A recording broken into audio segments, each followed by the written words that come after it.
गेल्या 2 दिवसांपासून पडणाऱ्या पावसामुळे रस्त्यावरील सारं पाणी आणि त्याचबरोबर विंचू, साप आणि कचरा घराघरात शिरलेत। त्यामुळे नागरिकांमध्ये भीतीचं वातावरण निर्माण झालंय।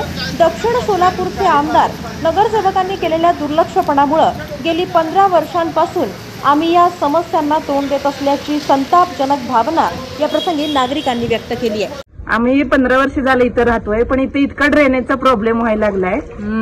पाणी सगळं आमच्या बिल्डिंगकडेच पाठीमाग आहे। सगळं ड्रेनेजचं पाणी आमच्या घरात लहान लहान बाळ आहे ती सगळ्यांची घरात। सकाळी तर सगळे प्राणी येऊन गेलेत, भेटून गेलेत आम्हाला। 15 वर्ष झालं आता नाहीये। आणि कुणी जे रोड केलाय नगरसेवक खुच्ची आणि आमदार देशमुख यांनी काही नीट केलेलं नाहीये। पाठीमागचं सगळं पाणी आमच्या घरात, पाठीमागचं रोड सगळं व्यवस्थित झालं पाहिजे।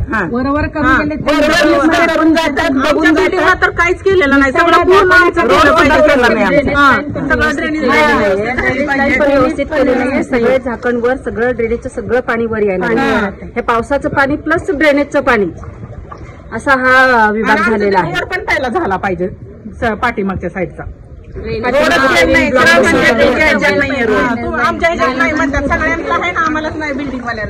आमदार सुभाष देशमुख आणि नगरसेवक या समस्येकडे कधीही लक्ष देत नाहीये। त्यामुळे नागरिकांना एकंदरीतच या समस्यांमुळे अतिशय त्रास होतोय।